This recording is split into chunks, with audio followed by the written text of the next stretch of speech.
Upper Western, man, holding it down with Boy Chain Power.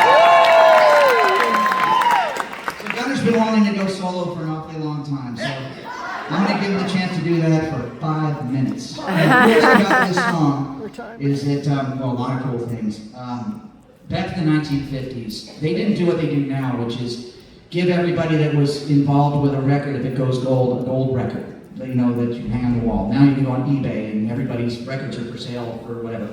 They gave it to the artist and the head of the record company, only 2. And it was a singles bro. It's okay, I'll get there. And I used to bust tables, sorry. But you know, our dad was he was kind of a humble guy.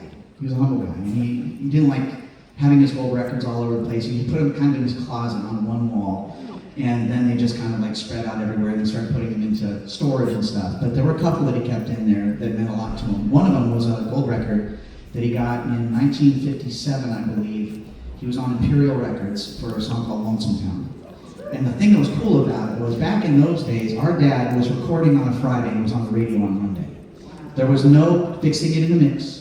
There were no computer things. You either had to be good or you just didn't make it.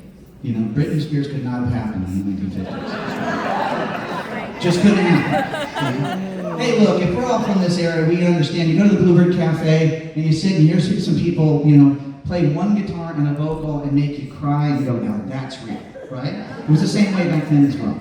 And so our dad found this song because before he was writing. He found the song and he really wanted to sing it. Our grandfather Ozzy, by the way, Ozzy Nelson, not Osbourne, the real TV.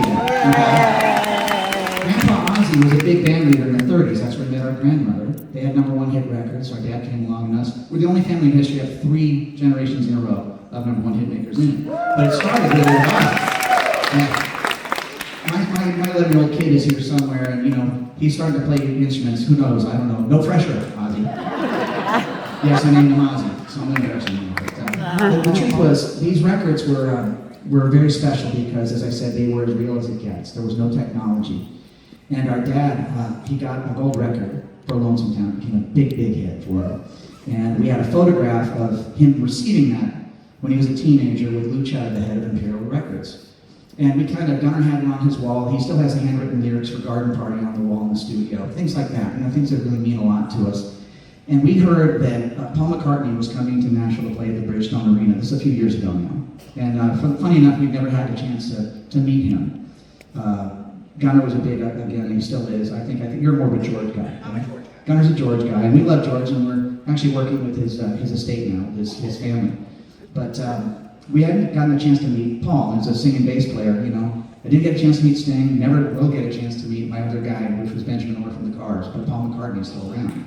And I always kind of put it out there, if anybody knows, you know, how we can meet Paul McCartney, it'd be great, because we had heard that he was actually a huge Ricky Nelson fan. He was supposed to be producing our dad's last record when the plane went down, and it never happened. And the long and the short of it was, we heard that Paul McCartney was coming to town. We got a phone call. The show was supposed to start in half an hour, and we were 40 minutes away, and we still made it there with time to spare when we heard about this. And he sent somebody up to come and get us. Now this is Nashville, so it's a music town. You can imagine the backstage at the Bridgestone Arena was a who's who of everybody.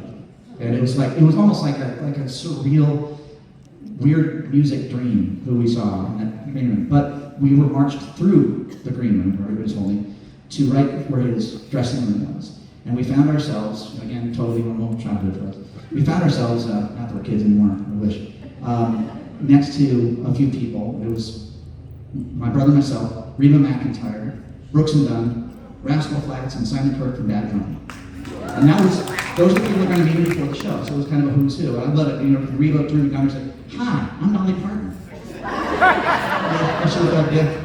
But I mean, everybody was super cool, but everybody, if you think about this, us aside, had sold hundreds of millions of records, you know, and they just wanted to meet their Beatle, and they were percolating, because he was coming out of his dressing room.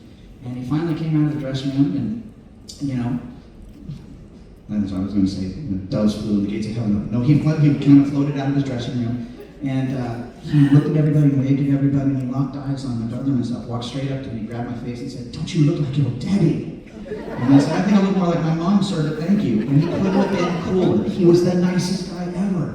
You know, you never know. Sometimes you meet your heroes, and it's better that you didn't meet your heroes, right?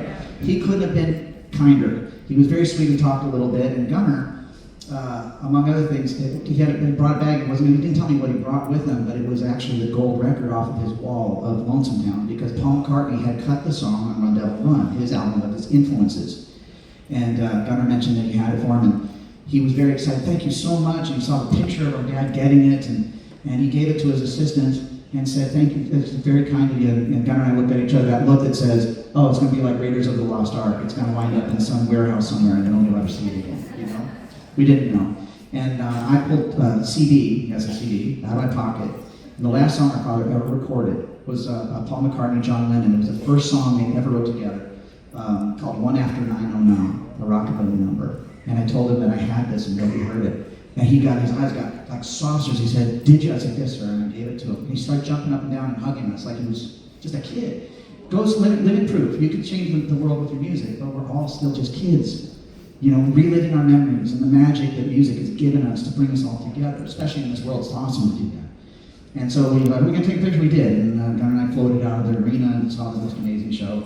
And years later, this happened about 3 months ago, we ran into a friend of ours that was working on rock and roll tours, and had just been out with Paul McCartney as one of his tour managers. And he said, have you boys ever been to Paul McCartney's office?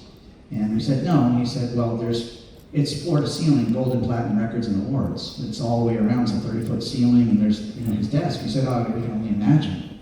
He said, yeah, but did you know that behind his desk there's a 3-foot pony wall, goes from the floor to ceiling, there's one record on it. It's your dad's Lonesome Town gold record. Oh. You know? So, I like to say, how cool is it sometimes, just to know that the people that you grew up loving, like we loved our dad, I guess it was reciprocal. And tonight is a special night for us to be able to play with friends of ours, on stage and watch them, and it just feels like we're little kids again, hoping for that dream and working towards it. I'm wondering if we're in the mush pot or we're getting a sign that got the ugly lights on. I don't know. You got the house lights on. Are we overplaying? We're overstaying our welcome, are we? No. I thought it was a good thing. I'm sorry, just wondering, because it's going to get really good here. I'm telling you, it's the best for last. But Gunnar is going to actually sing the song for you right now. And, they started this song with an acoustic and a vocal. They did 63 takes, we know because we have the archives, with an orchestra changing keys, doing this whole thing. And the final take was back to our dad singing and an acoustic guitar. So this one's for Sir Paul McCartney and every other kid that loves music.